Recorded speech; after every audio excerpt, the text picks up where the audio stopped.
خاموشی کی طاقت۔ جو 75 سال کی عمر کا بوڑھا آدمی تھا، وہ بہت خوشی سے رہتا تھا اور ایک خوبصورت کنبہ تشکیل دیتا تھا۔ اس کے بچے بڑے ہوئے اور اچھے کیریئر اور مستقبل کے حصول میں مختلف شہروں میں چلے گئے۔ وہ ایک چھوٹے سے گاؤں میں رہتا تھا جس میں اپنی مردہ بیوی کی یادیں تھیں، جو کہ 4 بڑے بچے تھے اور وہ اپنی تعطیلات کے دوران اس سے ملتے تھے۔ اور یہ چھٹی کا وقت تھا اور جو اپنے بڑے بچوں کی آمد کا بے تابی سے انتظار کر رہا تھا۔ وہ بچوں کے لیے اپنا گھر تیار کر رہا تھا، گھر کی صفائی کر رہا تھا، باغ کی بوائی کر رہا تھا، گھریلو اشیاء کو دوبارہ ترتیب دے رہا تھا، پسندیدہ کھانا خرید رہا تھا، بچوں کے لیے کپڑے وغیرہ تھا۔ مصروف انتظامات میں اس نے اپنی پسندیدہ گھڑی کھو دی، پرانی گھڑی۔ اس گھڑی کو اس کی مردہ بیوی نے تحفے میں دیا تھا جب ان کا پہلا بچہ پیدا ہوا تھا۔ جو نے گھڑی کا خزانہ لیا اور اپنی اہلیہ کی موت کے بعد یہ اس کا واحد ساتھی بن گیا۔ وہ گھڑی غائب کرنا بھول گیا اور گھر میں بچوں کو مل کر خوشی ہوئی۔ یہ صرف اگلے ہی دن تھا جب وہ نہانا تھا، اسے یاد آیا کہ گھڑی غائب ہے۔ اس نے گھڑی کو آخری بار دیکھا جب وہ گودام میں چیزوں کا بندوبست کر رہا تھا۔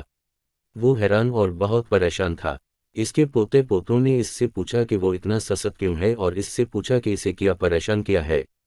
جو نے کہا، پیارے بچوں، میں نے اپنی سب سے قیمتی گھڑی کھو دی ہے اور میں نے اپنی زندگی میں کبھی بھی حاصل کیا ہے۔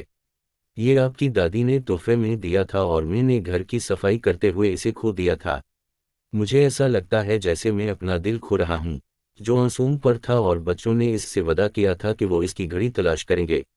ایک پوتی نے گرینڈپا پوچھا، کیا آپ کو یاد ہے جب آپ نے گمشدہ ہونے سے پہلے گھڑی کو آخری بار دیکھا تھا؟ جو نے بتایا، میرا اندازہ ہے کہ جب میں گودام صاف کر رہا تھا۔ بچوں نے گودام میں گھڑی تلاش کرنے کا فیصلہ کیا۔ گودام فضلہ مواد، کتابیں، سکریپ، ٹوٹے ہوئے فرنیچر وغیرہ سے بھرا ہوا تھا۔ بچوں نے جو اور نوکر کی مدد سے 2 گھنٹے سے زیادہ کی تلاش کی، لیکن اسے نہیں مل سکا۔ جو مکمل طور پر بکھر گیا تھا اور بچوں سے تلاش بند کرنے کو کہا تھا کیونکہ انہیں کچھ بھی نہیں مل سکا۔ بچے بھی بہت غمزدہ تھے اور دادا کو تسلی دی۔ ایک پوتا پھر گودام میں چلا گیا اور جو نے پوچھا کہ وہ پھر وہاں کیوں جا رہا ہے۔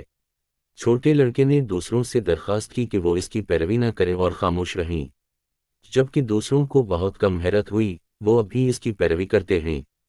چھوٹا لڑکا گودام میں گیا اور خاموشی سے وہاں بیٹھ گیا۔ دوسرے بچے اس تک پہنچے اور اس سے پوچھا کہ وہ کیا کر رہا ہے اور چھوٹے لڑکے نے ان سے شور نہ کرنے کو کہا۔ وہ تقریباً 15 منٹ وہاں بیٹھا اور پھر اپنے دادا کے پاس چلا گیا۔ ہاں، اسے گھڑی مل لی اور خوشی سے جو کو دے دیا۔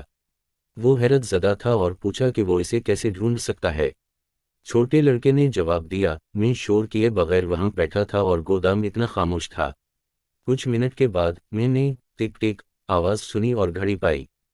جو نے اسے گلے لگایا اور چھوٹے لڑکے کا شکریہ ادا کیا۔ یہ خاموشی کی طاقت ہے۔ اگر ہم پرسکون رہتے ہیں تو ہم حل کو بہت آسانی سے تلاش کر سکتے ہیں۔